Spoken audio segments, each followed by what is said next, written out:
2부 행사는 홍승표 박사 진행으로 하겠습니다. 홍승표 박사님은 공군사관학교 28기로 졸업하셔서 항공조종사로 근무를 하시다가 영국 헐 유니버시티 대학에서 국제정치학 박사를 취득한 후에 국방대학교 교수, 아주대학교 교수를 직무한 후에 2년 전부터 저희 한국군사문제연구원 국방정책局장으로 근무 연구를 활동하고 있습니다.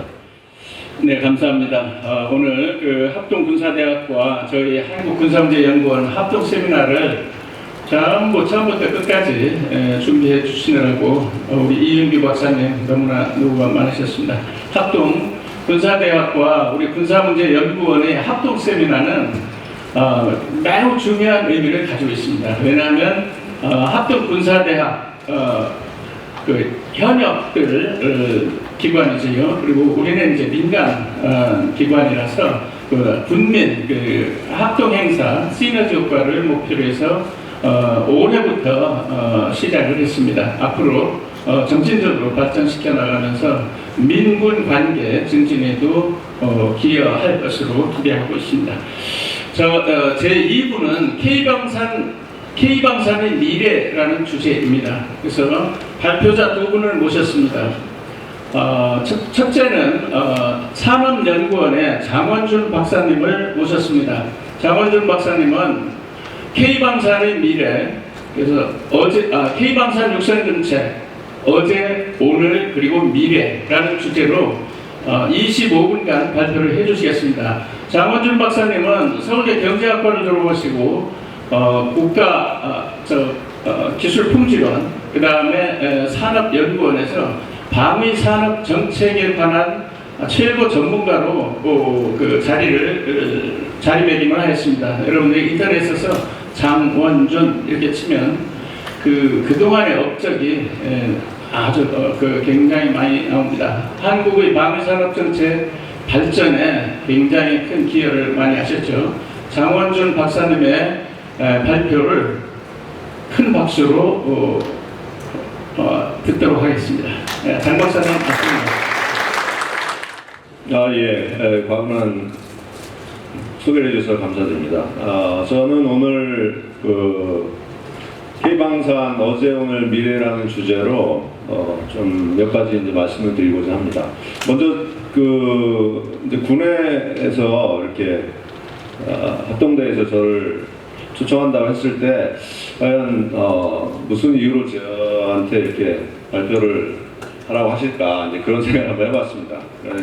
이렇게 앞에서 발표하신 분들 들어보니까 결국은 이제 교리 How to Fight이 정립이 돼야 이제 그 이후에 소요가 또 올바른 소요가 나오고 그 소요를 통해서 우리가 무기를 또 개발하고 생산하고 유지하는 그런 이제 전주기적 사이클이 되는 이제 시점이다. 이런 측면에서 굉장히 중요하다. 저도 솔직히 뭐 소요 측면에서만 시작 단계로 생각을 했었는데 오늘 와서 많이 배웠습니다.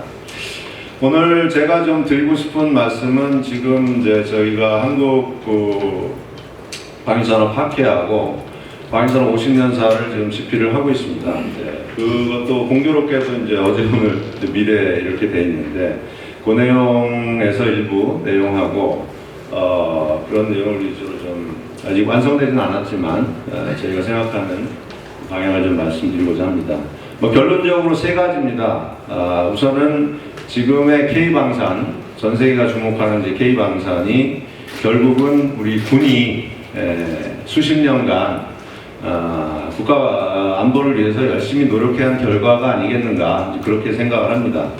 계속적으로 이런 고민을 또 통해서 개발이 됐고 우리가 그것을 많이 개발 노력하면서 지금의 어떤 일부 품목에서 이제 경쟁력을 가져온 것이 빛을 발하고 있다 이렇게 보고 있고요. 두 번째 이제 미래입니다. 그러면 미래는 사실은 거저 주어지는 것은 아니라고 생각을 합니다. 이제 지금의 K방산의 키워드는 이제 포스트 폴란드를 넘어서 어떻게 지속 가능한 발전을 이뤄내겠느냐 이런 고민이 있습니다. 그래야 27년까지 정부가 목표로 하는 세계 4대 방산수출 강국 오히려 이제 그걸 넘어서 저는 오늘 분석에서 좀 말씀드리겠습니다만은 우리도 이 K방산도 12대 국가 주력 산업에 올라서야 되지 않느냐. 최소한 미래 2030년대는 이제 그런 말씀을 좀 드리고 싶고, 또 이런 미래 목표를 위해서 우리가 그 원하는 바를 얻기 위해서는 역시 소유군의 강력한 지원, 노력이 좀 필요하다. 이렇게 좀 결론을 내리면서 중요한 내용 위주로 설명을 드리도록 하겠습니다. 기획 발전 과정부터 최근 동향, 또 산업연구원이 방사체 요청을 연구한 2327 방산 기본 주요 내용, 미래 과제가 되겠습니다. 이건 아시는 바 다 같고요. 최근에 잘 아시는 바로 지금 하마스의 이제 공격에 따라서 더욱더 지금 이제 중동 지역을 중심으로 더욱더 이제 수요가 많이 증가될 것으로 보고 있습니다. 정부의 어떤 정책은 보시는 바와 같고, 그래서 많은 이제 발전을 해왔습니다. 그래서 이제 나름대로 저희가 정리를 한번 해봤습니다. 2012년도에 정리한 것들을 다시 한번 정리를 해봤는데, 결국은 잘 아시다시피 1970년대 자주국방 기술을 저희가 50여 년간 노력해서 현재에 왔고요. 약 한 7개 단계로 구분을 할 수 있겠습니다. 우여곡절도 많았습니다만, 예를 들어서 80년대 정책이었죠. 주로 개발보다는 해외 무기 구매로 했었고, 그 이후에 계속적인 이런 발전을 통해서 지금은 성장기 부약기를 거쳐서 우리가 이제 확장기라고도 부를 수 있겠다, 이런 생각을 합니다. 이제 앞으로 이것이 실현되기 위해서 많은 이제 노력이 필요하겠죠. 그래서 이제 목표는 27년까지 잘 아시는 바와 같이 방사수 4대강 진입이 되겠습니다. 이런 어떤 그 70년대 이후에 한 50여 년간 이 노력이 사실은 지금의 K방산의 이제 기반이 되었다, 이 말씀을 다시 한번 드리고, 최근에 여러 신문 기사나 이런 거 보셨겠지만 앞으로의 전망은 좀 상당히 밝다. 이건 제가 하는 얘기가 아니고, 제가 6월에 스톡홀름 국제평화연구소 시프리하고 그 다음에 일본 방위산업, 일본의 국회의원 초청으로 이제 일본에 가서도 K방산에 대해서 소개를 했습니다. 또 지금도 이번 아덱스를 통해서도 많은 해외 매체들이 와서 이제 인터뷰 요청을 하고 있는데, 결국은 이제 K방산의 비결을 묻는 겁니다. 잘 아시다시피, 이런 그 빠른 어떤 납기 능력, 이런 것들은 또 다 깊숙이 들어가 보면 이 소요군의 협력이 가장 이제 바탕이 되었고, 그런 기반 하에서 우리가 작년에 폴란드 수출권을 기초로 지금 이 자리에 와 있다, 이렇게 보고요. 이런 규모들은 사실은 지금 이걸 초과를 하고 있습니다. 2022년에 지금 약 2조 2천억 달러를 추정을 했었는데, 사실은 시프리에서는 그걸 넘어섰고요. 그 다음에 여기에 따라서 국방 예산도 계속적으로 지금 확대가 되고 있고, 이제 조만간 수출이 유력한 루마니아 이런 나라들도 줄줄이 무기 획득 예산을 증가시키고 있습니다.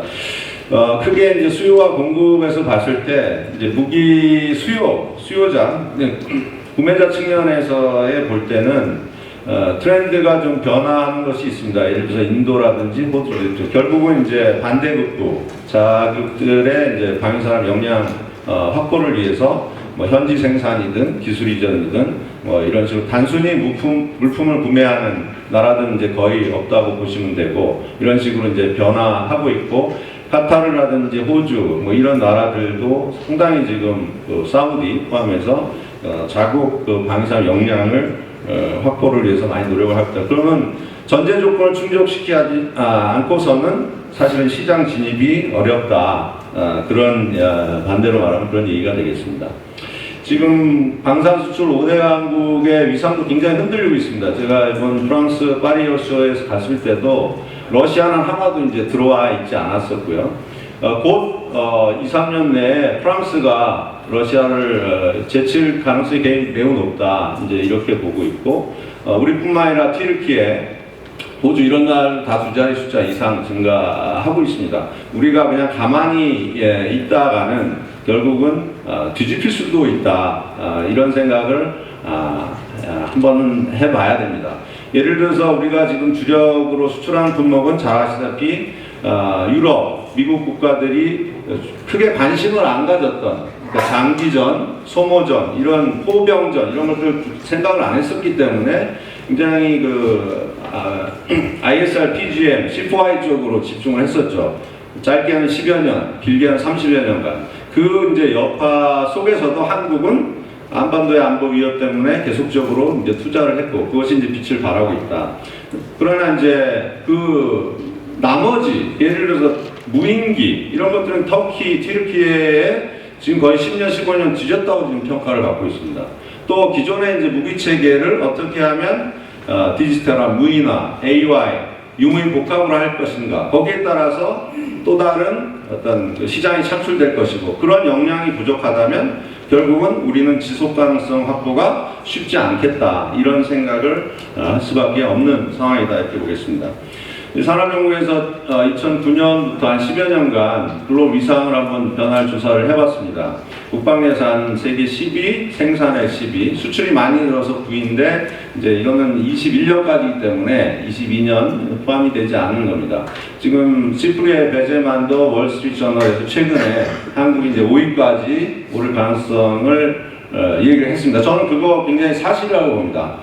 이 친구들이 괜히 그런 얘기를 하는 친구들은 아니기 때문에 충분히 가능성은 높다, 이렇게 보고 있고요. 그 다음에 이제 100대 기업수, 과학기술 수준. 문제는 이제 과학기술 수준입니다. 과학기술 수준이 참 높이가 참 어렵습니다. 이것도 같이 따라가 줘야 되는데, 이런 어떤 아까도 이제 말씀하신 우주라든지 항공, 첨단 분야의 이제 기술 투자, 이런 것이 뒷받침되지 않으면 사실은 앞으로 수출 이런 것들이 반짝으로도 끝날 수 있다, 이런 생각을 우리가 해야겠다. 그 다음에 이제 저희가 이번에 연구를 좀 한번 해봤는데, 지금 우리나라를 먹여 살리는, 쉽게 말하면 먹여 살리는 국가 주력 산업은 자동차, 반도체 이런 순입니다. 12대 산업이고요. 제가 산업연구에 들어갔을 때 방위산업은 산업이라는 용어 자체를 붙이기도 참 어려운 상황이었는데, 지금은 이제 상점벽해 돼서 이렇게 감히 이 주력 산업들하고도 한번 어깨를 겨뤄볼 상황이 됐다. 예를 들어 21년 기준으로는 방위산업이 약 19조 원 되고요, 매출 기준입니다. 섬유, 의약, 조선 큰 차이가 나지 않습니다. 문제는 이제 성장률인데요. CAGR을 보면 최근 5년간 약 6%의 방위산업이 성장이 됐다면, 예를 들어 조산, 통신기기 이런 것들은 계속 마이너스가 되고 있습니다.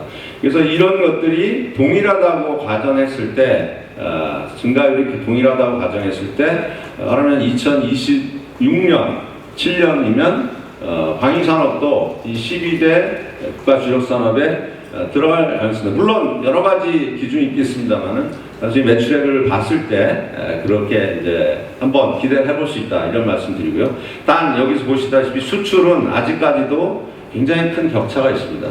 우리가 지금 제가 군에서 어떤 매출이 사실은 내수하고 수출인데, 지금 우리나라 내수가, 군의 내수는 약 거의 85에서 90%를 차지하고 있거든요.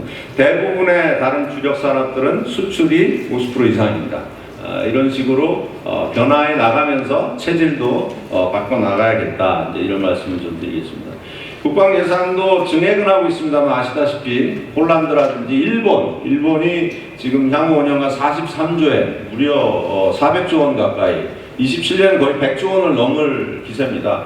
그래서 지금 많은 방산업이 락히드라든지 이런 쪽이 일본을 새로운 아시아 태평양 거점으로 지금 삼아서 진입하고 있는데, 이제 여기에 비교해 보면 우리는 그렇게 높은 증가를 여러 가지 이유로 어렵습니다. 그렇다면 결국은 이제 시장 진출에는 답이 없다. 어제도 이제 기업에서 RDPMOU 협의를 이제 세미나를 했었는데, 기업들은 대부분 이런 생각을 가지고 있습니다. 그 다음에 생산 구조는 이제 보시는 바와 아까 말씀드린 대로 한 19조 원, 많이 늘었지만 이스라엘이나 이런 나라 비해서는 아직은 이제 낮은 수준이고, 이제 올해 목표가 200억 달러입니다. 수주 기준. 이제 결국은 이제 폴란드가 어떻게 되느냐에 따라서 수출 금융이 충분히 지원이 되면 200, 300달러 가능할 것으로 보고, 그렇지 못하면 매억 달러 내에서. 그래서 뭐 이 목표 달성도 중요하지만 문제는 계속 컨티뉴어스하게 이어질 수 있는 이제 그런 노력이 필요하다고요. 또 하나 말씀드릴 거는 이제 권역별로 나왔습니다. 지금 현재는 우리가 이제 9위 정도 수준인데 사실은 주요 권역에는 거의 5위권 내로 진입을 했습니다. 이미. 그래서 과거 5년 대비해서 아시아, 오세아니아, 그다음 유럽도 이제 폴란드를 포함해서 5위권까지 올라섰고요. 그리고 중남미도 저희가 한 6위권 정도 됩니다. 문제는 이제 중동에서 우리가 처음에 이라크라든지 2010년대 초 좀 많이 했지만 이제 중간에는 없다가 최근에 21년에 이제 UAE에 수출되면서 계속 뭐 사우디라든지 최근에 좋은 소식이 있습니다. 그렇게 해서 계속 확대해 나가지 않으면 이렇게 추락하는 것도 이제 금방이다 이런 말씀드리고 아프리카는 아직 이제 미지의 영역으로 보고요. 그렇게 해서 저희가 추정한 바로는 수많은 이제 사업들, 뭐 예를 들어 미국의 T-50이라든지 또 캐나다의 잠수함 뭐 이런 큰 사업들을 봤을 때 최대한 1,000억 달러 이상 10여 개 사업에서 지금 하고 있는데 이런 것들에 대해서 지금 기업들이 굉장히 아까 말씀드린 대로 이 시장 진출을 위해서 최선의 노력을 다하고 있고 또 여기에 군과 또 정부에서도 적절히 좀 지원을 해줘야 우리가 K방산을 계속 자랑스럽게 얘기할 수 있지 않을까 이렇게 보고 있습니다.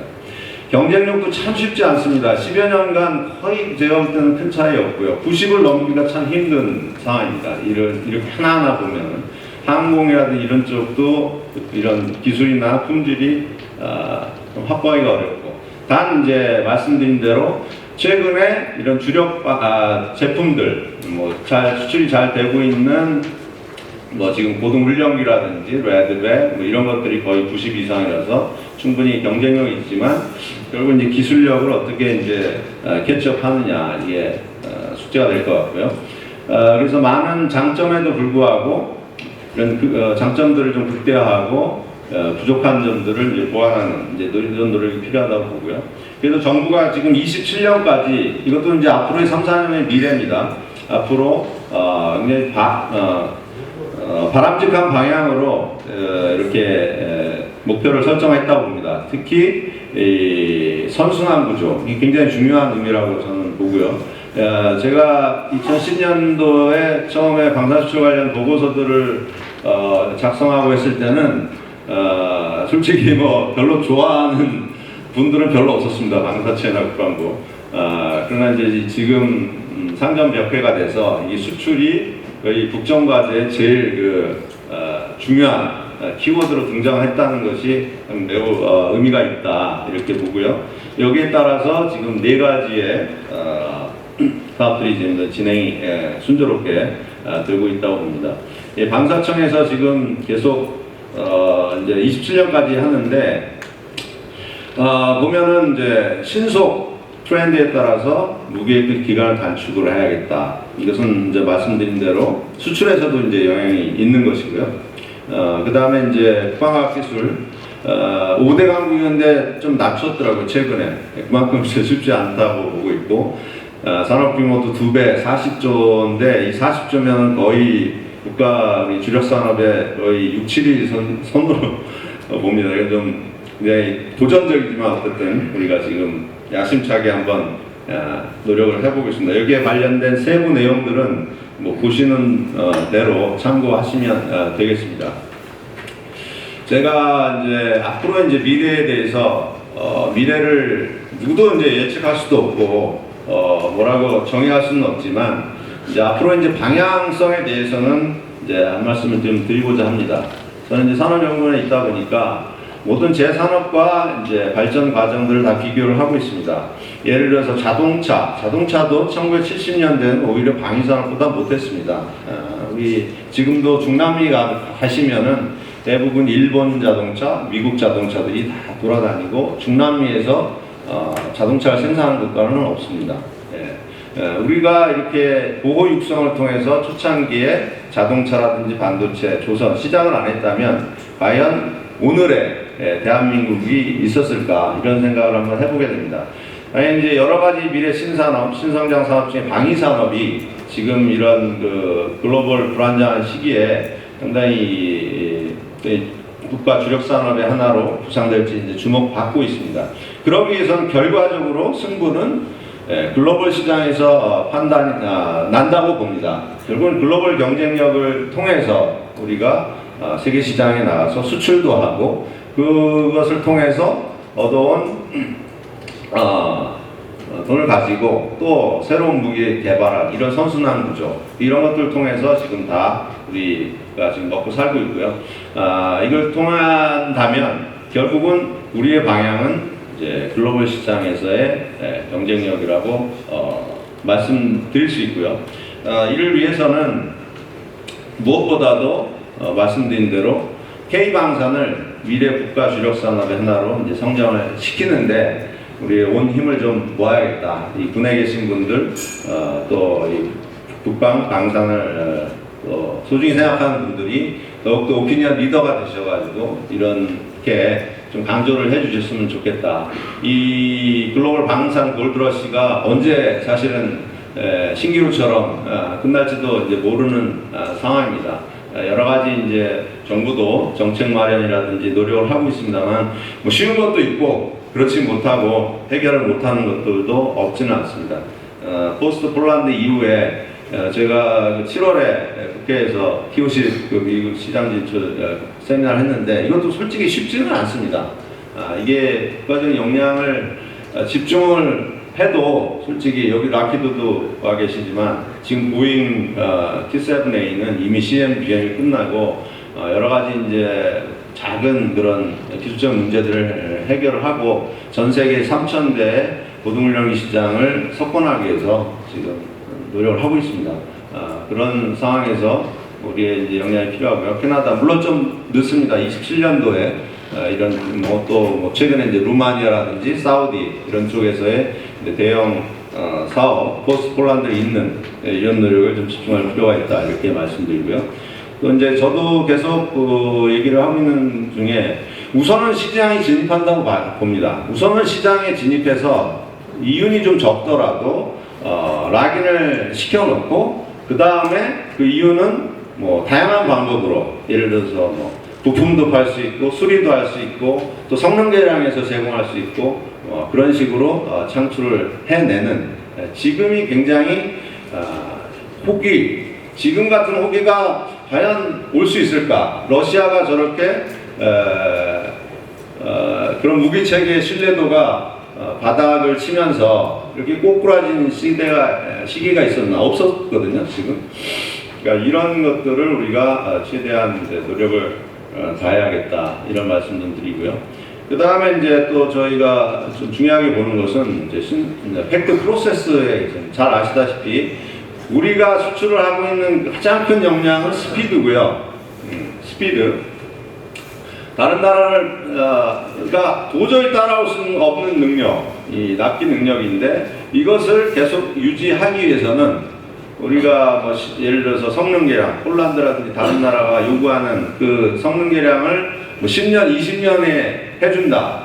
그것은 의미가 없다고 봅니다. 그래서 최근에 정부도 신속 소요 프로세스를 마련하고 했지만 이제 문제는 이게 저는 이제 하나의 단위 사업으로 보는 것이 아니고 이게 PPS처럼 하나의 이제 프로세스로 봐야 된다. 즉 어떤 무기 체계가 어떤 특성이라든지 이런 걸 고려해서 뭐 항모나 이런 것들을 개발한다면 당연히 이것을 쓸 수는 없겠죠. 그러나 간단한 뭐 성능 개량, K9, 뭐 사거리를 늘린다거나 이런 것들은 미국이 하는 MTA 다 쓸 수 있다. 이게 조사업이 넘어도 충분히 써야 되고 그렇지 않고 뭐 예를 들어 단위 사업처럼 뭐 1,000억, 2,000억 예산을 늘린다 이런 식으로 하면은 저는 이제 안 된다고 보고 이것이 성공할 수 있도록 노력을 다 해야 된다고 보고요. 또 하나 이제 AI 과학기술 강군 차원에서 보면 이제 미국은 오히려 5년도 길다. 뭐 1년 내에 소프트웨어는 1년 내에 하게 돼 있습니다. 그러나 뭐 짧은 거는 뭐 3개월, 6개월에도 뭐 항모라든 전투기에 들어가는 소프트웨어를 다 성능계량 하고 있거든요. 별도의 해크 프로세스를 마련해서 AI도 마찬가지입니다. 소프트웨어도 하고요. 뭐 이런 것들도 우리가 이제 고민을 해야 될 때다. 아까 우주도 말씀하셨지만 우주의 위성이나 발사체도 중요하지만 사실은 북한이 가장 지금 가지고 있는 미국도 두려워하는 북한의 우주 능력은 재밍, 스푸핑 이런 비운동성 역량입니다. 거기에 대해서 우리도 준비를 해야 되기 때문에 이런 별도의 획득 방식을 고민을 해야 된다 이렇게 보고요. 또 이제 민간 위성도 뭐 잘 아시다시피 아이스아이라든지 이런 다 쌀을 가지고 있습니다. 우크라이나 야간에도 다 숲속에 숨은 전차, 장갑차 다 식별해서 추적해서 공격을 하고 있어요. 그것을 우리가 다시 개발해서 하늘로 우주로 올려서 그걸 식별해서 하기에는 너무나 많은 시간과 예산이 듭니다. 결국은 우방국과의 협력, 또 민간과의 협력, 또 외국 업체와의 협력, 이것을 위해서는 지금의 단순한 어떤 그 임차, 리스의 획득 방식 가지고만은 좀 어렵지 않느냐 이 식으로 그런 영상 서비스를 실시간, 준실시간으로 받을 수 있도록 그런 어떤 획득 방식도 고민을 해야 될 때다. 이제 이렇게 좀 말씀을 드리고 싶습니다. 그런 말씀에서 지금 프로세스를 개선을 하고 있고 여러 가지 예산이라든지 또 사업 범위 이런 것들이 정규 획득 사업 수준으로 확대될 필요가 있다. 그 다음에 이제 또 하나 말씀드릴 것은 지금 이렇게 보면 민간 기업, 예를 들어 카카오나 네이버 이런 쪽이 우리 북한 쪽에 관심이 진짜 있느냐? 우리는 통상 그렇게 얘기합니다. 지금 신속 획득 시범 사업이나 이런 걸 보면 민간에는 잘 모른다, 관심이 없다. 그럼 그냥 놔둘 거냐? 저는 그거는 아니라고 보고요. 이 실리콘밸리 15년에 이제 실리콘밸리의 DIU를 만들었을 때 그 개념은 정말 삼고철회에서 민간에 가지고 있는 AI, 우주 이런 기술을 식별하고 이것을 가져와야겠다. 앞으로 주는 거죠. 이런 고민에서 출발했다고 봅니다. 그러나 이제 우리는 지금은 가만히 앉아서 민간 기업들이 들어오기를 원합니다. 안 들어오면 그만이고. 네, 이것은 저는 아니라고 보고 보다 적극적으로 군의 소요도 명확하게 파악을 하고 또 민간이 가지고 있는 기술 중에 군에 쓸 수 있는 그런 기술을 같이 협업을 해서 이 제안서도 같이 만들고 또 시제 개발하는 데도 충분한 시간과 또 예산을 주고 그거를 가지고 빨리 군에 전력화할 수 있는 지금처럼 한번 시제 만들어 놓고 소요 반영해서 1, 2년 지나고 그런 그 기다려줄 수 있는 기업은 아무도 없습니다. 그러니까 그런 것들을 우리가 고민을 좀 더 해서 서로 윈윈할 수 있는 그런 방안 마련이 좀 필요하겠다 이렇게 보고요. 그 다음에 다음 페이지. 예, 요 방산식 플러스. 그러니까 지자체도 지금 관심이 굉장히 많습니다. 지자체가 우습게 생각하실 수 있지만 대전만 해도 예산이 6조가 넘습니다. 창원도 뭐 그 정도고요. 뭐 이런 지자체가 지역 신산업을 방위산업으로 하고자 한다. 굉장히 저는 감사한 일이다. 항상 그렇게 생각하고 있습니다. 전 세계를 이렇게 돌아다녀 봐도 뭐 예를 들어 텍사스를 가도 프랑스 툴루즈를 가도 그 지역의 항공 우주 방산 그걸 통해서 그 지역을 발전시키고 방위산업 국방을 발전시켰습니다. 이거를 같이 병행해가는 노력이 필요하겠다. 다음 그 말씀을 좀 드리고요. 마지막으로 가장 다음 RDPMOU 이거 어제도 이제 얘기했습니다만은 결론은 그겁니다. 우리가 28개국이 이미 미국과 협정을 체결해서 방사능을 하고 있는데 우리만 어떻게 보면은 지금 우방국 아주 긴밀한 우방지에 지금 빠져 있더라고요. 이런 것들을 통해서 같이 미국과의 어떤 첨단 분야 공동개발 생산 이런 걸 같이 나가야 돼요.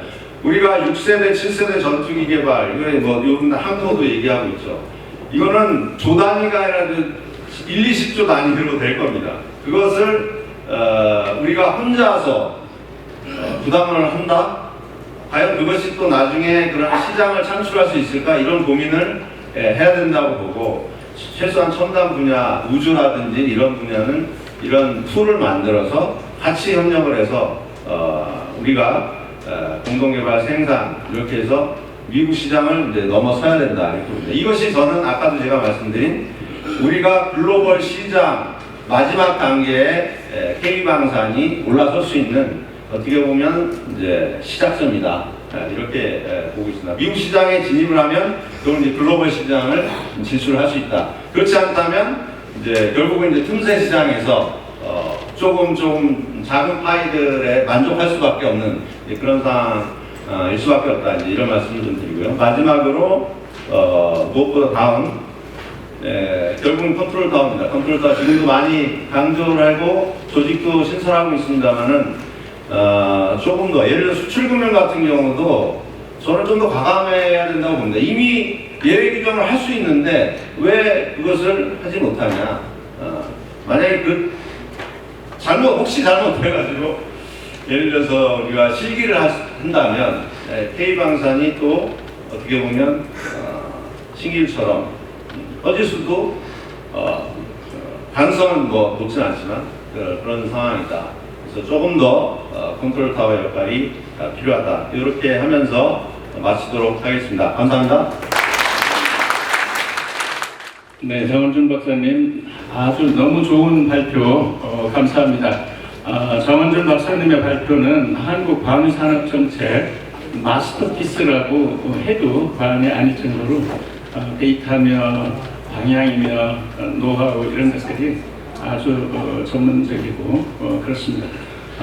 저희들 그 홈페이지, 카이마 홈페이지에 정 박사님이 발표하신 그 내용 또 오늘 락킹 마틴 발표 내용 홈페이지에 띄워놓을 겁니다. 참고하시면 좋겠습니다. 두 번째 발표는 로키드 마틴의 JR 맥도날드 부사장님을 모셨습니다. 맥도날드 부사장님은 1986년도에 미 공군사관학교 졸업하시고 전투 조종사로 F-15C를 조종을 하셨습니다. 14년간 공군에서 조종사로 일하셨고 비행시간은 약 2000시간 그리고 그 중에는 167시간의 전투 출격 시간이 포함되어 있습니다. 이라크전 참전 용사시고 그리고 나서 전역하신 다음에 로키드 마틴에 18년간 지금까지 재직하고 계십니다. 로키드 마틴에서는 미래 첨단 그 무기 체계 그 중에서도 코어 파트가 되고 있는 F-35를 담당해서 중역으로 일을 해오고 계십니다. 한국의 오산 7공군 사령부에 2년 근무하셨던 경력도 있습니다. 우리 JR 맥도날드 부사장님을 큰 박수로 환영하겠습니다. Well, good evening, everybody, and thank you to Kaima for the opportunity today to talk about F-35 and F-35 as the joint integrator. 네, 여러분 즐거운 저녁입니다. 저는 이렇게 초청해 주셔서 진심으로 감사드리고요. 오늘 F-35에 대해 통합된 모든 문제를 여러분에게 소개시켜 드리겠습니다. I'd like to start, though, by saying congratulations to Korea and to the ROCAF on the current F-35 program. Korea was the first country to receive all of their program of record airplanes, 40 aircraft. 네, 먼저 한국이 F-30을 처음으로 도입해서 지금까지 잘 프로그램을 운영하는 데 대해서 진심으로 축하를 드리고 지금 오늘 제가 그것에 대해서 좀 더 구체적으로 설명을 드리겠습니다. And Korea right now has the best maintenance statistics and availability of any F-35 fleet in the world. 이 세상에서 F-35를 운영하고 있는 모든 국가 중에서 가장 정비 체제가 잘 돼 있는 국가입니다. 한국은. They've also flown over 18 or approaching 18,000 flight hours, about 5,000 hours a year going forward.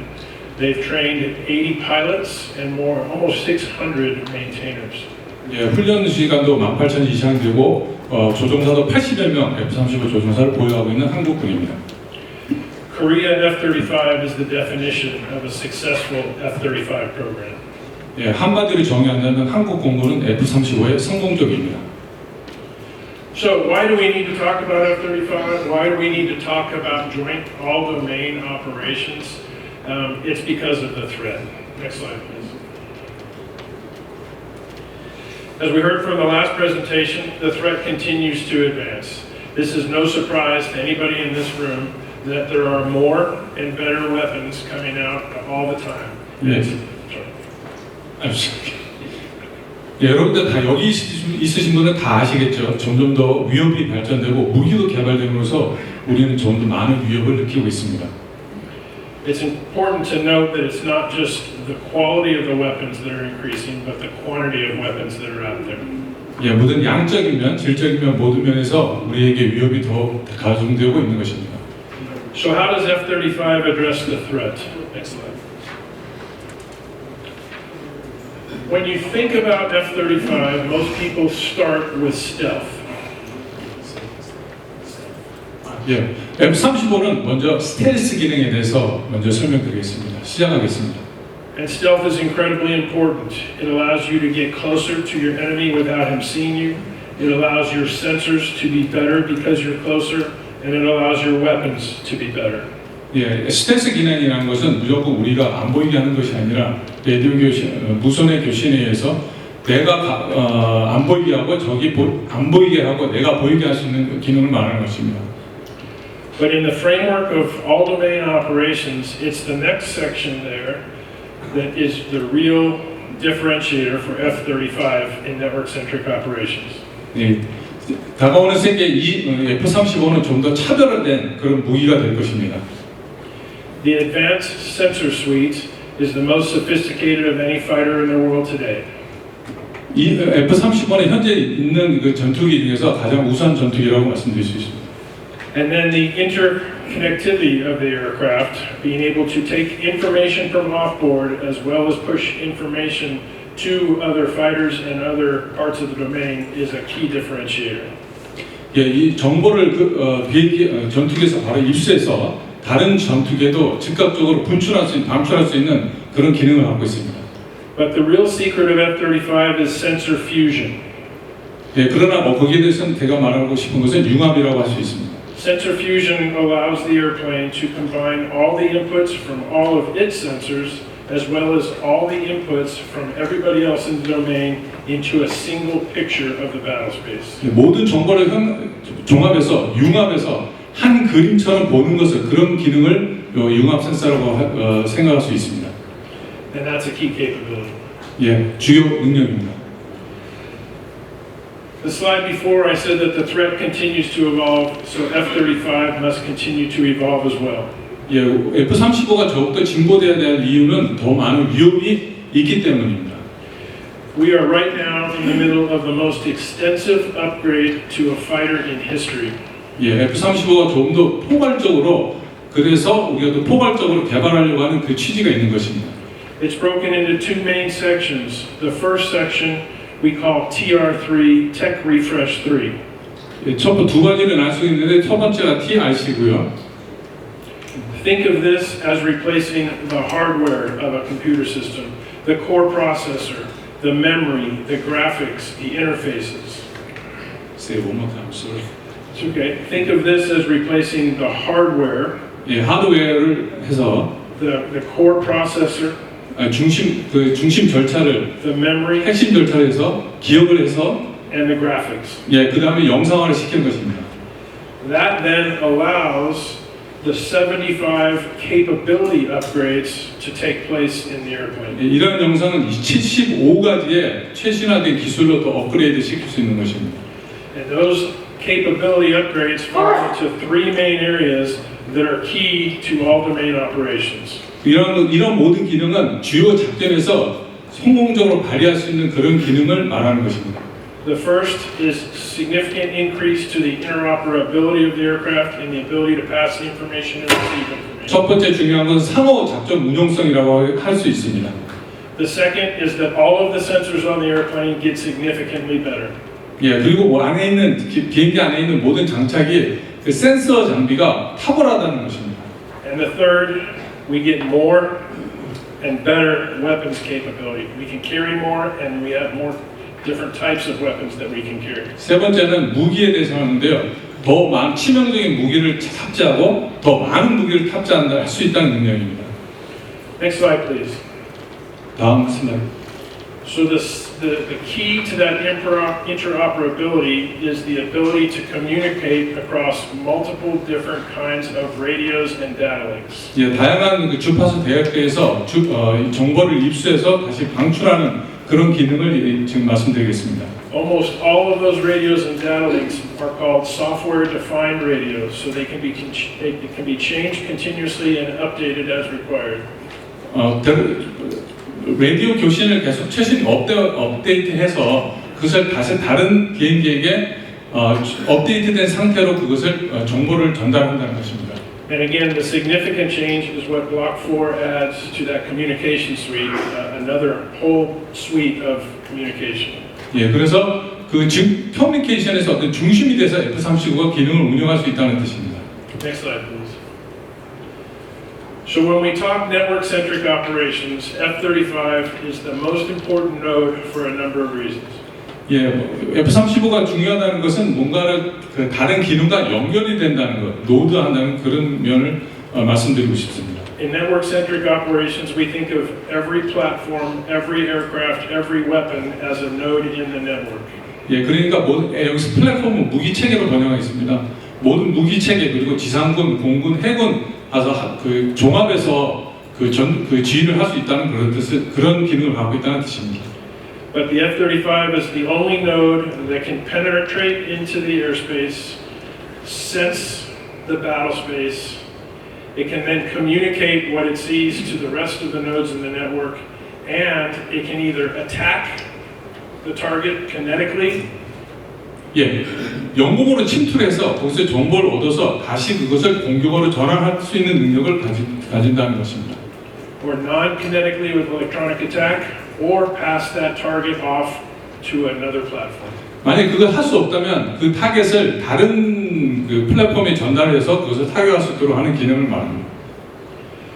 So for Lockheed Martin, our key investments over the last 15 or more years have been to increase that interconnectivity across each of the domains: space, land, sea, and air. 모든 사 영역에 대해서 지상, 우주에서 지난 동안 그것을 발전시키기 위해서 꾸준히 노력했습니다. The list across the bottom is the number of live fires, experiments, demonstrations that we have shown in each of the different domains. 예, 각각의 다른 영역에서 많은 실험과 어떤 평가를 통해서 지금 현재까지 이런 F-35가 나온 것입니다. So we have proven that we have the technology and we have the ability to communicate across the different domains, and I'll talk about our one limitation at the end. 그러니까 다른 영역에까지도 쉽게 통신을 연결하고 전달할 수 있는 그런 기능입니다. Next slide, please. We've also found out that F-35 does a very, very good job at integrated air and missile defense. 예, F-35의 다른 중요한 것은 통합적인 그 미사일 통합을 해서 자수전을 할 수 있다는 능력입니다. The video in the top right corner is a Falcon 9 launch that an F-35 observed from more than 800 miles away using passive sensors. 예, 비디오 클립 보면 약 800마일에 떨어져 있는 것까지 관측을 할 수 있다는 그런 걸 보고 있습니다.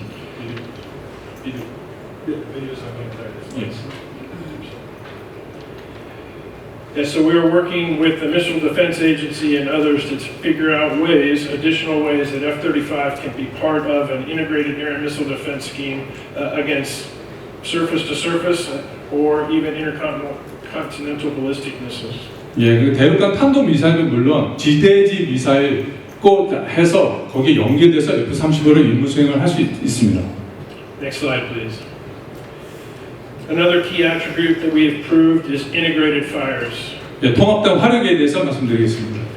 In this scenario, we have an Aegis cruiser that is a significant distance away, and an F-35 is able to find a cruise missile inbound that's being masked by terrain.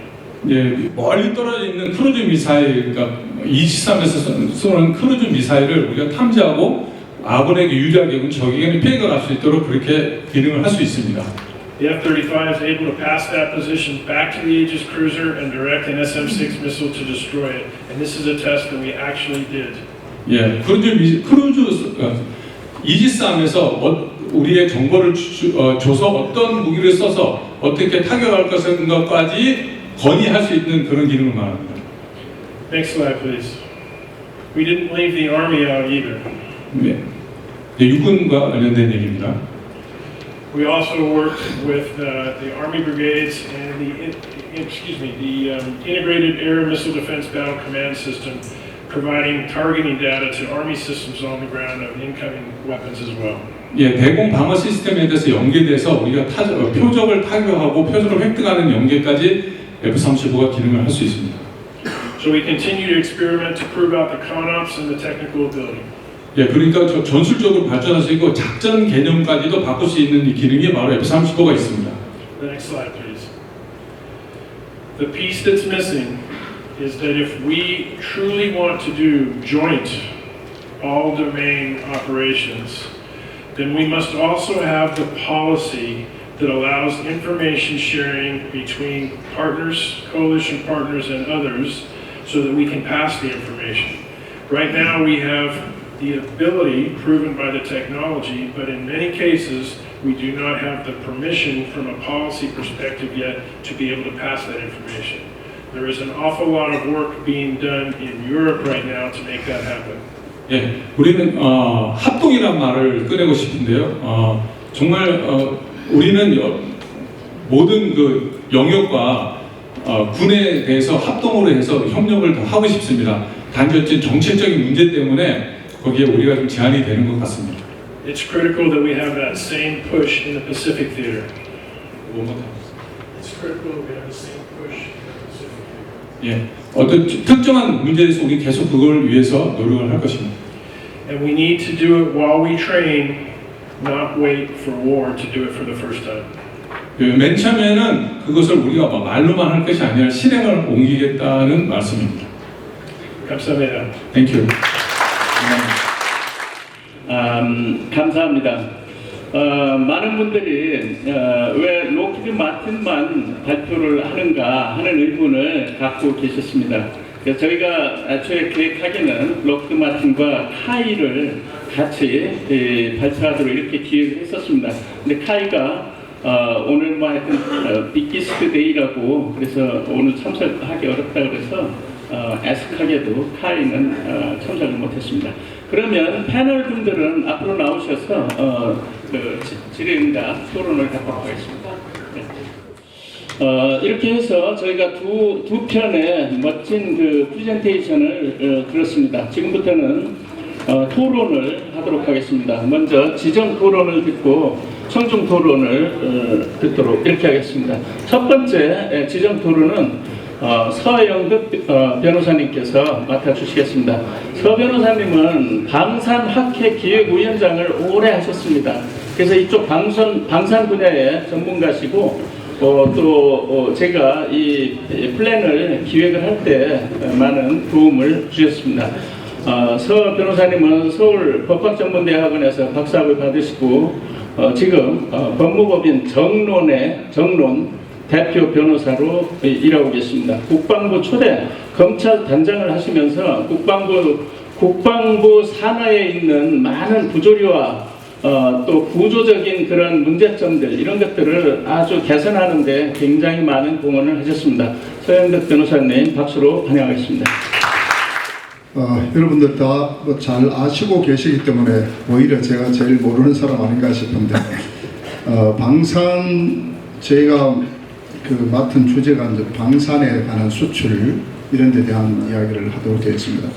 근데 불과 얼마 전까지만 해도 우리는 방산 비리라는 말을 이제 귀에 늘 들었었고 그거는 보수 정부, 진보 정부를 할 것 없이 무슨 방산만 하면 비리로 엮어서 제가 변호사로서 수입은 많이 좋았습니다. 왜냐하면 방산 비리를 다 사건이 되니까 조금 전에도 해군 한 분이 고위직에 계시다가 지금은 자리를 먼저 이직하셨는데 그분도 방산 비리에 걸렸는데 지금 방산 비리로 문제됐던 분들이 다 제가 맡은 분들이 모두 다 무죄를 받았습니다.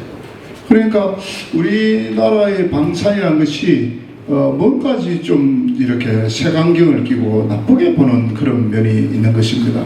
그런데 이제 이번에 폴란드 수출 문제는 이제 우크라이나 전쟁 때문에 그렇지만 이런 차제에 이제 방산이 굉장히 주목을 받고 있습니다.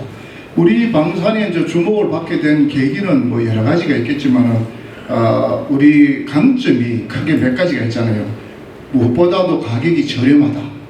같은 성능인데도 가격이 저렴하다.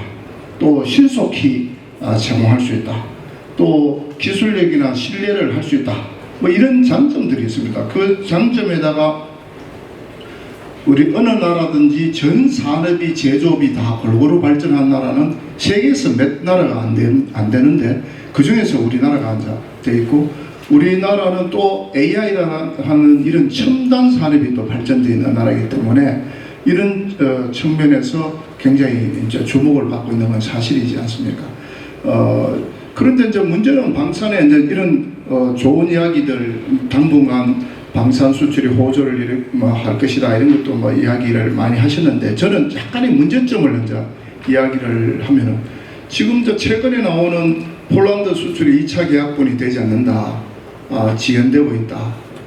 심지어 댓글 달기 좋아하는 분들은 무기 주고 돈 주고 이거 무슨 짓이냐 뭐 이런 이야기를 하고 있지 않습니까? 근데 사실은 무기를 우리가 수출을 하고 그것을 보증을 써줘야 되는데 물론 무기가 폴란드에 돈이 있으면 사가면 되지만 폴란드에서 돈이 없으니까 대부분 다 한국 수출입은행이라든가 이런 데서 보증을 하는데 한국 수출입은행의 자본금이 15조입니다. 15조인데 그 40%만 시행령에 의해서 40%만 보증을 쓸 수 있으니까 그 보증을 쓴 돈이 이미 1차분에서 다 소진이 되어버렸습니다.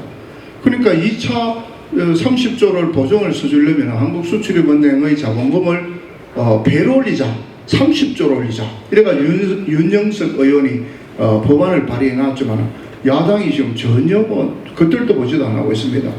제가 대한광업진흥공사라는 그 기구의 개혁위원장을 한때 맡았습니다. 그래서 그걸 광물자원공사라는 사명을 바꿨습니다. 그래서 자본금을 그 당시에 굉장히 많이 올렸거든요. 올리는데 그 다음 정권이 바뀌고 사장부터 시작해 다 교도소하고 뭐 야단났습니다. 근데 수출입은행에 만일에 15조에 우리 IBK 은행이 예를 들면 자본금이 얼마냐 10조입니다. 근데 15조짜리 수출입은행을 수출입만 하는 은행인데 30조로 올려놨다가 나중에 그 부실은행이라든지 이런 문제가 생겼을 때 큰 문제가 됩니다. 그래서 이제 이걸 어떻게 탈피할 것이냐. 저는 이제 국가가 주도해서 아까 장 박사님은 컨트롤 타워를 잡고 대통령실도 이야기했는데 저는 반대하는 입장입니다. 그래서 오히려 민간이 지금 더 발전을 하고 있거든요. 민간이 펀드를 조성해서 뭐 어지간한 은행도 막 사고 이러는 마당에 민간이 펀드로서 들어와서 방산을 보정하고 투자해서 돈을 벌 수 있도록 해줘야 됩니다. 그렇게 해주려면 뭐가 돼야 되느냐? 정보가 공개돼야 되거든요. 정보가 공개돼야 되는데 우리나라의 방산은 어떻게 되어 있냐? 소수의 대기업들이 나눠먹기를 하고 있습니다. 그러니까 방산 비리가 생깁니다. 왜냐? 우리의 방산업체는 불과 지금 장 박사님 아까 발표에도 나왔지만 8.8%만 수출하고 있습니다. 외국은 평균적으로 한 30%씩 하고 이스라엘은 70% 넘습니다. 그런데 8.8% 나머지는 뭐겠습니까? 전부 다 국내에 안 끼는 거예요. 국내에 안 끼니까 모든 생산은 외국인한테 관심이 없고 국내 해공군, 육군 막 여기 전부 다 로비하는데 다 소진하니까 전부 다 퇴직 예비역들을 활용하는데 급급하고 있는 것이죠. 그래서 이제 이 수출을 하기 위해서는 이와 같은 구조를 국가 중심, 대기업 중심, 컨트롤 타워를 만약에 대통령실을 두면 또 실적 위주로 나가고 대기업 위주로 또 나갈 수밖에 없습니다. 군소 이러한 작은 업체들이 살아나갈 수 있도록 만들어야 됩니다. 그게 대표적인 것이 현대자동차입니다.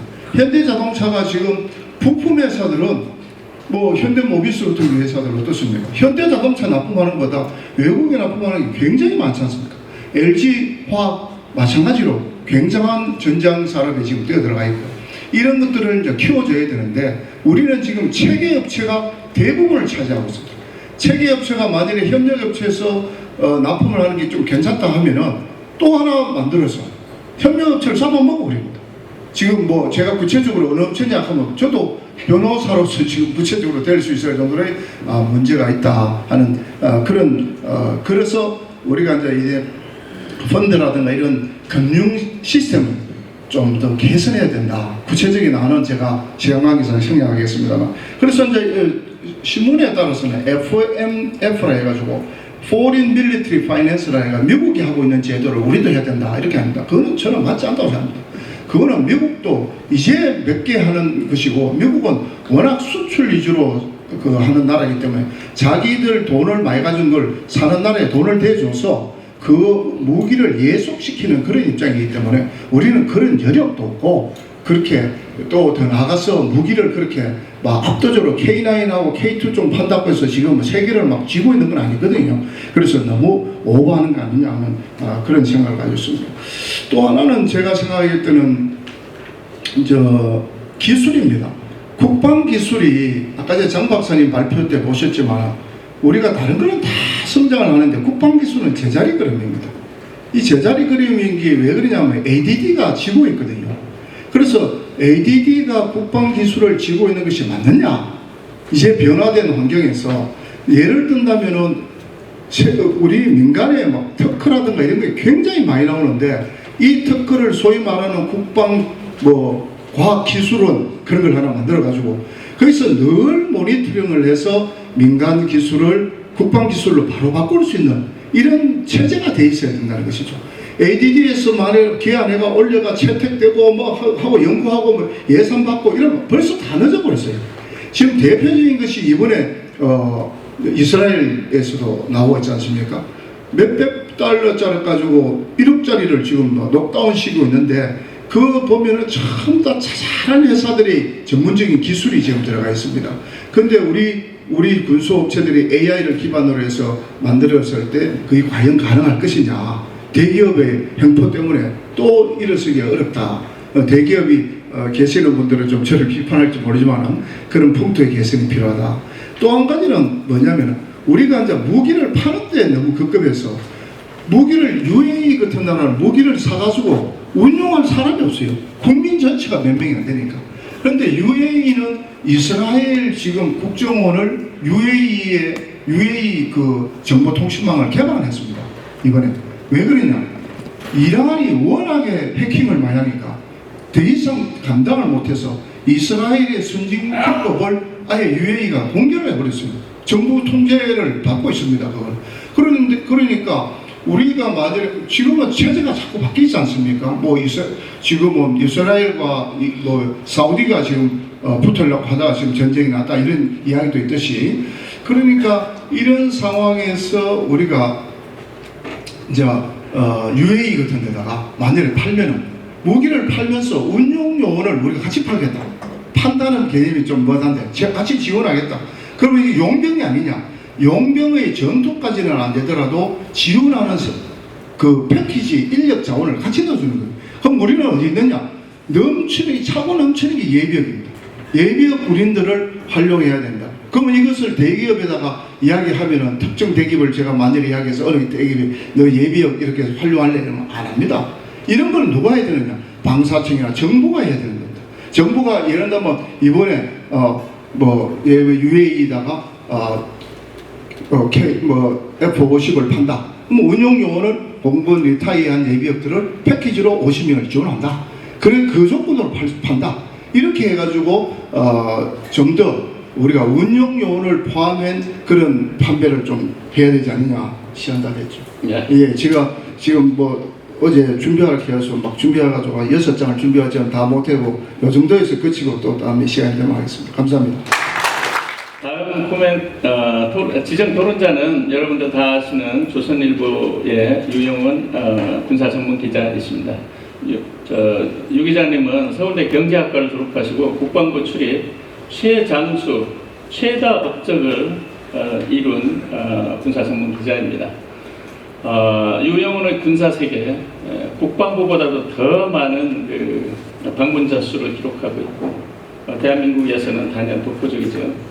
또 2006년도에 코데프 한국국방안보 포럼을 설립을 해서 국방안보 정론을 일으켜 세우자라는 사명을 지금까지 잘 감당해 오고 있습니다.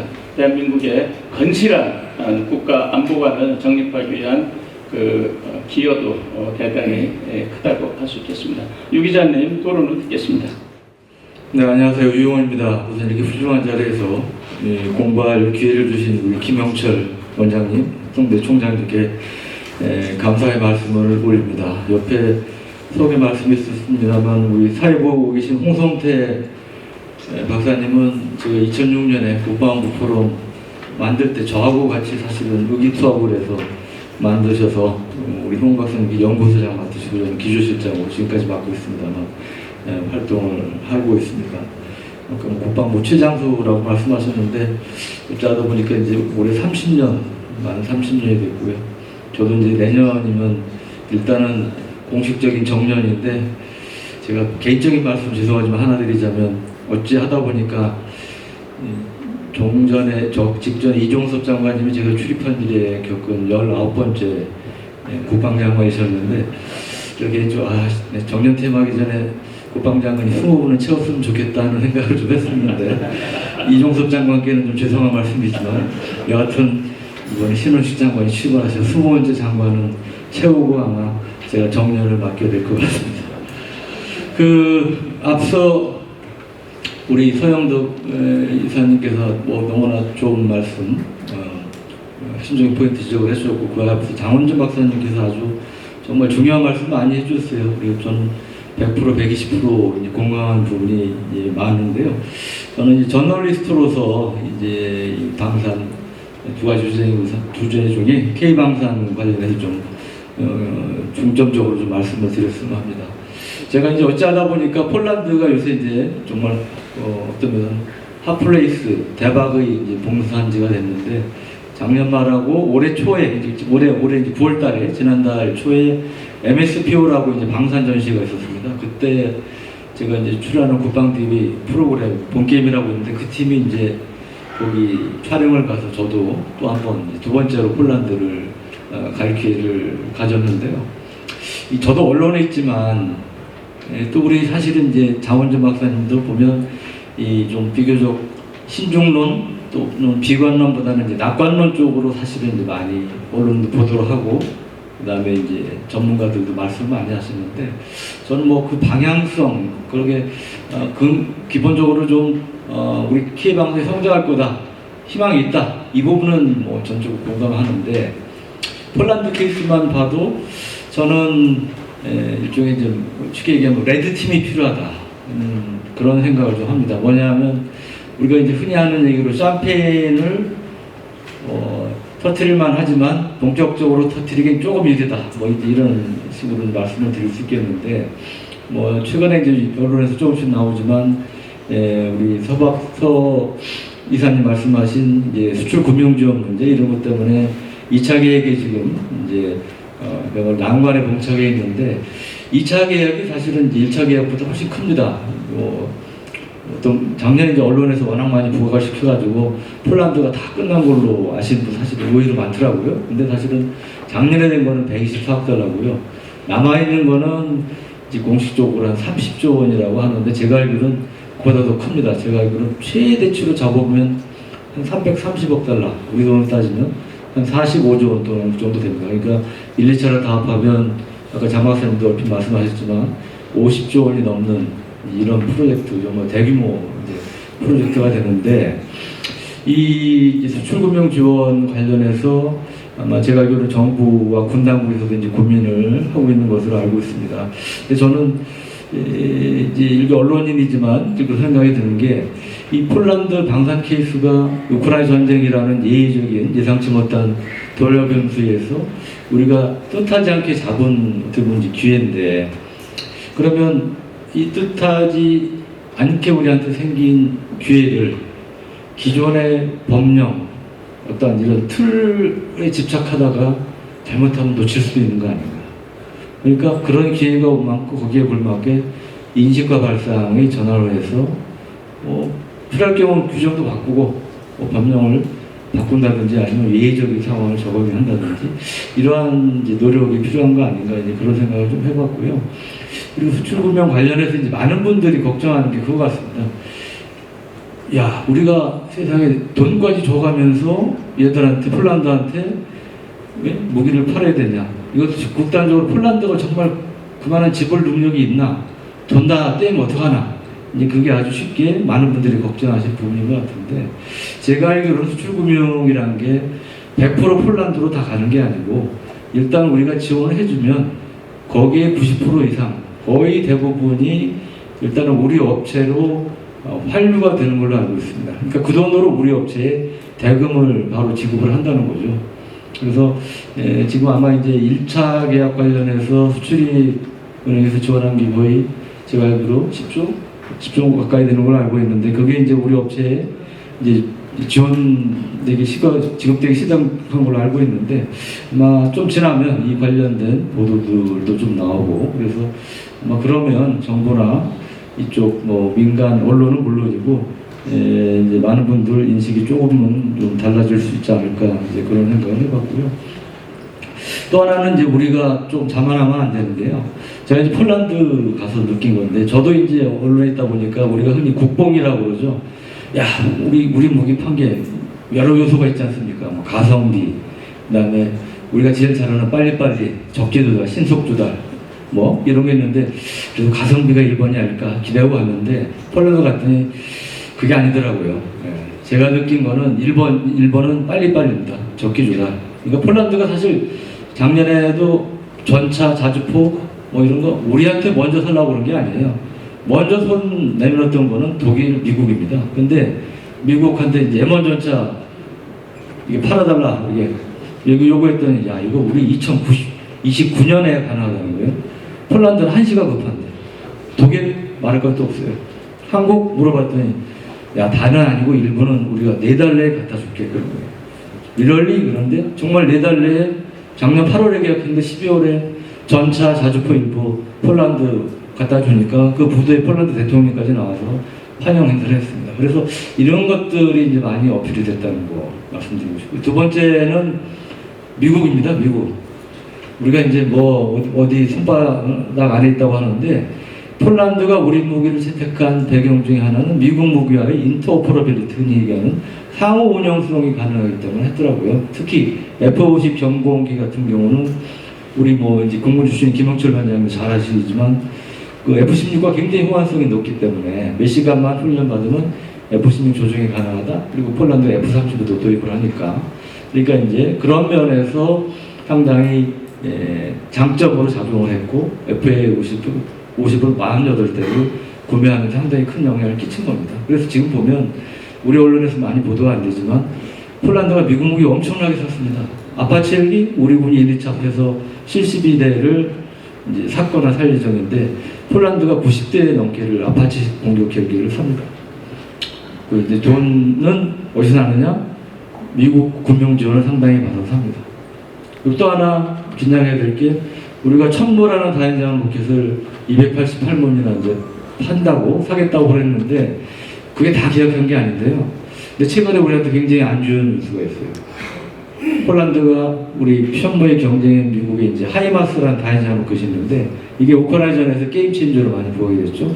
근데 성능은 사실은 이제 상당히 떨어집니다. 이 타격할 수 있는 것도 뭐 이제 6발밖에 안 되고요. 절반 수준이고 뭐 이렇게 좀 제한이 되는데 이 하이마스를 무려 500문을 사겠다고 최근에 계약을 했대요. 그러면 제가 볼 때 1000문, 288문 다 계약하기 힘들 것 같습니다. 굳이 폴란드 입장에서 그렇게 많이 살 필요가 없고 그럼 폴란드가 하이마스 500문을 계약한 배경이 뭐냐? 미국에서 출금명 지원해주니까 했다는 거예요. 그래서 저는 이 폴란드에 대해서 제가 알기로는 이제 용산이라든지 이런 높은 분들도 쉽게 얘기하면 다 잡아놓은 토끼로 생각하시고 수출금융 지원에 대해서 굉장히 안이하게 생각하시는 분들이 있는 것 같은데 저는 결코 그래서는 안 되지 않나 그런 말씀을 좀 감히 좀 드리고 싶고요. 그리고 이제 그 관련해서 그 뭐 이제 수출 이제 사용탑 뭐 이제 말씀도 아까 나오랬는데 이게 이제 방사선 수출은 보니까 이제 그 결국 오케스트라 같더라고요. 이 특정 업체, 방사청, 국방부만 노력해서는 절대 안 되고 뭐 어떤 경우는 우리한테 뭐 새마을운동 같은 것도 노화를 전수해달라 이런 요구도 있고 금융지원은 기본이고 그러니까 기본적으로 재정당국 그 다음에 저희 같은 언론, 국회 이런 데도 같이 지원해줘야 되고요.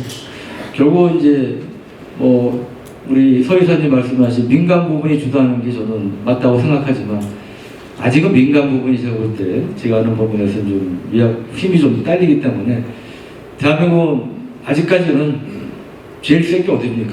용산 아닙니까? 결국 대통령실이 일단은 틀어주고 하는 게 할 수밖에 없다고 생각을 하고요. 그래서 많은 분들이 지금 방산을 계신 분도 그렇고 저도 10여 년부터 청와대 방산 수출 사령탑 그러니까 오케스트라의 제일 중요한 지휘자 아닙니까? 그래서 이제 그런 사령탑을 뭐 높은 자리 필요 없고 기소관급이라도 딱 하나 만들어주면 좋겠다고 그렇게 외쳤는데 이 정부 들어서 이제 대통령께서 여러 번 강조를 하시면서 몇 군데 이거저거 만들었어요. 방사청, 뭐 대통령실에도 만들고 그랬는데 결국 선임 행정관급으로 해서 이제 만들었고요. 그래서 이제 업체 입장에서는 너무 또 여기저기 사공이 많이 생긴 것 같고 역효과가 나는 것 같다 뭐 이런 생각이 들어서 이 얘기들이 나오니까 좀 안타깝습니다. 굳이 만들 거면 기소관 하나 딱 만들어가지고 효율적으로 딱 일사불란하게 하면 될 걸 뭐 성에는 좀 보이는 듯하면서 왜 이렇게 인정을 못 받는 것을 하는지 개인적으로 좀 안타까운데 하여튼 좀 언젠가라도 바로 잡혔으면 좋겠다는 생각이 들고요. 또 하나 이제 결국 제일 큰 소위 세계 4대 강국으로 정말 진출하려면 미국 시장 우리 장 박사님 말씀하셨던 미국 시장 진출하지 않고는 저는 전혀 희망이 없다고 보는데요. 그래서 이제 한미 정상회담에서 작년에 그 RDP MOU 그 상호 국방 조달 협정 조속한 시일 내에 한다고 명시가 돼 있는데 뭔 이유인지는 모르겠으나 뭐 이런저런 뭐 우려사항들이 나오고 그러면서 좀 힘이 빠져 있습니다. 근데 이 미국 시장 진출 문제도 그렇게 시간이 많지가 않습니다. 그래서 절박감 이런 것들이 필요하지 않나 생각을 합니다. 시간이 좀 된 것 같아서 질문 딱 하나씩만 드리겠습니다. 우선 장 박사님 관련해서는 좀 아까 레드팀이 필요하다는 뭐 이제 저는 뭐 기본적으로 희망적으로 보지만 일단 우리가 최악의 경우에 대비를 해야 우리가 좀 더 성공적인 결과를 나올 수 있다고 보고요. 그런 면에서 질문 드리고 싶은 게 올해 이제 전임 국방장관께서 작년에 113억 달러였는데 올해 200억 달러 방산 수출 달성하겠다고 이제 말씀하셨는데 이제 만약의 경우 이 폴란드 2차 사업이 하나도 안 된다면 올해 방산 수출은 제가 알기로 작년에 반토막 될지 모르겠습니다. 어느 정도 우리 장 박사님 예상하는지 여쭙고 싶고요. 두 번째는 우리 맥도날드 부사장님 발표 잘 들었고요. 제가 알기로 전에 F-35가 저도 10여 년 전에 로키드 마틴 가서 브리핑 받고 했었는데 그때도 제가 인상적이었던 게 1000km 밖에서 탄도미사일 발사하는 걸 탐지했다. 그걸 자랑하시더라고요. 근데 아까 발표 보니까 800마일 밖에서 이제 펠컨9 발사하는 걸 탐지했다고 그러는데 펠컨9 뭐 좀 더 크긴 합니다만 이게 800마일 노티컬 마일 기준인지 노티컬 마일이면 한 1480km, 1500km 가까이 됩니다. 그래서 그러면 전에보다 좀 더 먼 거리에서 탐지할 수 있다는 얘기인지 그리고 또 하나는 이게 이제 한국형 삼척체계적 킬체인 관련해서도 그러면 F-35가 북한 미사일 탐지 관련해 상당히 역할을 할 수 있을 것 같은데 이 킬체인에 있어서 한국의 이제 삼척체계에 있어서 F-35가 어떤 역할을 할 수 있다고 보시는지 그거를 제가 여쭙고 있습니다. 감사합니다. 네, 해군 교리 연구가 들어있는 박주현이라고 합니다. 로키드 마틴 부사장님, 아까 전에 F-35의 첨단 기술에 대해서 잘 소개를 해주셨고, 유럽이나 이런 동맹국하고 이걸 통합을 하는 데 있어서 계속 잘 추진을 해 나가겠다고 하는데 여러 가지 정책적인 제한 사항 때문에 좀 어렵다는 그런 뉘앙스의 말씀을 하신 걸로 제가 기억하고 있습니다. 그렇다면 그 정책적인 제한 사항이 주로 어떤 것인지 좀 말씀해 주셨으면 감사하겠습니다. 오늘 우리 장 박사님 정말 방산, K방산 어제 오늘 미래를 잘 정리해서 정말 잘 들었습니다. 그리고 또 맥도날드랑 마찬가지고 또 두 분은 우리 서 변호사님 또 이용이라는 좋은 질문 하셨는데 한 가지 제가 더 질문 겸 첨언 드리고 싶어서 그런 건데 앞으로 미래 방사는 지금 말씀하신 이런 내용을 다 포함해서 더 중요하게 돼 있다고 생각해요. 그게 첨단 기술력인데 첨단 기술력은 사람입니다. 사람. 인재거든요. 근데 과연 지금 현재 우리나라에서 AD 의원이 아니 모르지만 국방과학연구소가 첨단 앞으로의 우리 방산 발전을 위해서 과연 기술 인력이 그 정도 수준이 되겠는가? 그게 굉장히 좀 약간 비관적으로 보고 있고요. 지금 전체 우리나라 과학기술 인력 중에서 그 수준이 과연 국방과학기술이 어느 정도인가? 대단히 지금 우려스럽다고 보고 앞으로 어떻게 해야 되겠는가? 그래야 지금 말씀하신 모든 수출이랄지 우리나라 군사력이랄지 앞으로 첨단 모든 그 대처할 수 있는데 그 국방과학기술 인력의 현 주소 또 앞으로의 발전 방향에 대해서 한번 정 박사님께 아니면 또 다른 분께 질문하겠습니다. 네네. 저는 간단히 우리 록히드 마틴 부사장님께 질문드리겠습니다. 이게 유영원 논설위원님이 좀 전에 그 탄도탄의 탐지거리를 기준으로 물어보셨는데 저는 보다 더 중요한 게 고도에 대한 문제예요. 그래서 과연 고도를 얼마까지 F-35에서 볼 수 있는가 이것을 추가 질문드리겠습니다. When I say policy, it's the government-to-government permission to share what is actually real-time intelligence.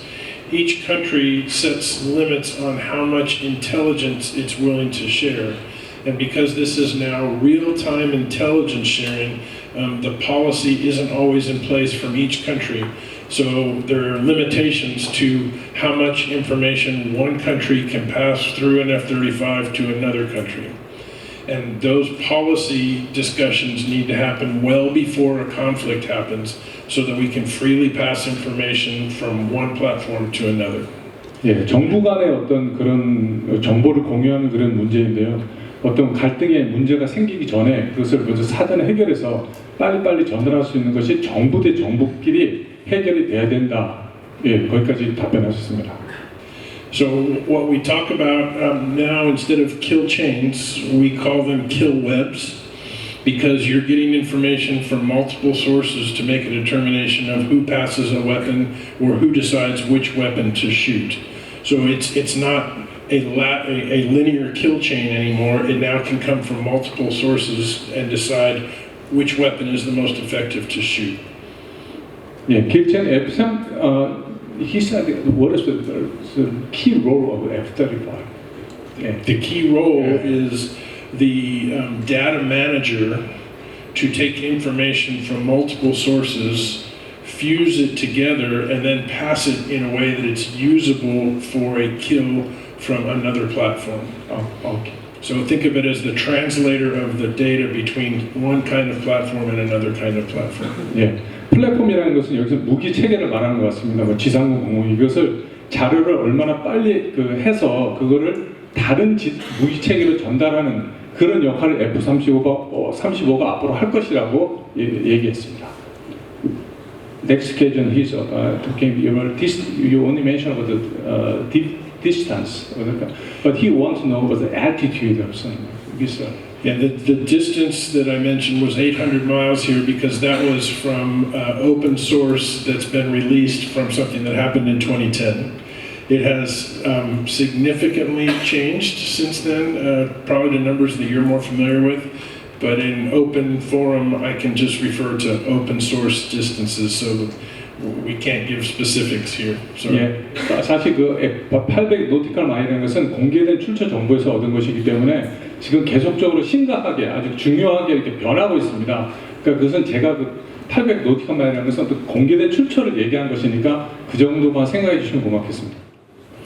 네, 먼저 그 이용원 기자님 그 올해 수출 전망, 솔직히 뭐 저는 전쟁이가 아니기 때문에 말씀드린 정부가 목표하는 이제 2억 달러를 달성하면 좋겠다는 국민한 사람 마음이고요.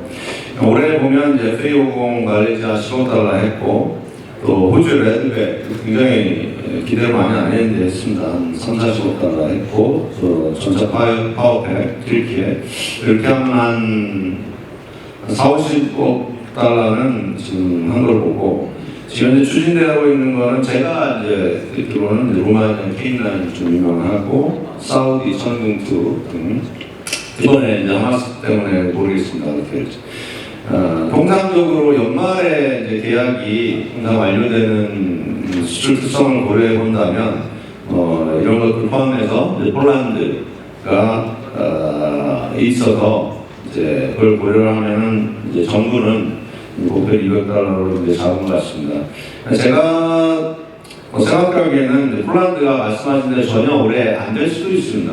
네, 안 될 수도 있지만, 그래도 지금 K2 전차의 PL 버전이 어느 정도 마무리 단계에 와 있고, 하나하나 3종에다 K9하고, 그 다음에 천무, 이런 것들이 또 함께 일괄 계약이 될지, 또 부분 계약이 될지, 규모는 적으면은 한 100억 달러에서 맥시멈 300억 달러 이상 가능성은 열어놓기 때문에 그런 것들을 고려해 본다면 정부 목표를 달성을 했으면 하는 바입니다. 그러나 이제 그것이 안 된다 하더라도 중요한 거는 이제 그 기본 계약은 남아있고 또 계속적으로 우리가 협상을 하고 또 조금 뭐 내년이나 내후년에도 할 수 있는 말 그대로 기본 계약이 깨지지 않는다는 그렇기 때문에 그거를 계속 살려나가야 되고 또 포스트 폴란드를 고민해야 된다는 말씀 드리고 싶고요. 김철환 원장님 상당히 인주에 저도 당연히 동감을 하고요. 작년에 이제 저희가 113억 달러를 하면서 다른 산업 대비 지금 방위 산업에 지금 신규 채용이 굉장히 많이 늘었습니다. 저희가 지금 추정을 하고 있는데 대기업 10대 기업으로는 지금 뭐 거의 수천 명 단위거든요. 그리고 이제 또 중요한 건 수도권으로 많이 이제 헤드쿼터를 옮기고 있습니다. LIG 같은 경우도 지금 롯데타워에 들어가 있고 어제도 제가 HD 중공업 갔는데 이제 판교 쪽으로 그래서 이제 우수 인재를 확보하기 위한 어떤 방산 기업들의 노력이 계속되고 있다. 좋은 현상을 보고요. 저는 궁극적으로 우리나라 방산업체가 젊은 인재들에게 삼성, 현대, 네이버, 카카오 수준의 어떤 위상으로 올라가야 된다고 보거든요. 그렇게 되면 저는 솔직히 인재 수급에 크게 문제가 없다. 이미 미국이나 이쪽은 이퀴벌런트해요. 락히드나 뭐 보잉이나 이런 쪽은 선망의 대상입니다. 이제 아직까지는 우리 K방산이 그 정도는 솔직히 못 올라왔다고 보고, 그러나 이제 계속적인 이런 K방산의 어떤 수출 또 주모 또 국가 주력 산업의 성장 이런 것들하고 이제 병행을 해 나가면 충분히 인재는 우수 인재는 확보할 수 있다. 저는 그렇게 생각하면서 말씀하시겠습니다. 네, 감사합니다. 이렇게 해서 제2세션 발표 토론을 들었습니다. 제가 2008년도에 방산학회 기획위원장을 했는데 그때의 방산 수출 10억을 달성했다고 엄청나게 좋아하고 잔치하고 그랬습니다. 방산진흥공단에서 방산진흥협회에서 방산학회로 펀드도 많이 줘서 우리도 아주 성대한 셀리브레이션 아카데미 세미나를 했던 기억이 납니다. 이게 10억 달러 수출했거든요. 근데 지금 173억 달러에 200억 달러를 앞두고 있습니다. 그런데 우리의 제도와 법령, 절차 이런 것들은 옛날 그 수준에 머물러 있는 거거든요. 그래서 오늘 세 분이 공통적으로 지적했습니다. 방산 수출 쓰나미가 밀려오는데 우리가 호미와 가래가지고 그것을 지금 감당하려고 하고 있으니 이게 되겠냐 도대체. 오늘 세미나의 결론이라고 생각합니다. 정책권에 해서 획기적으로 개선하자고 그렇게 하겠습니다. 여러분 장시간 수고하셨습니다.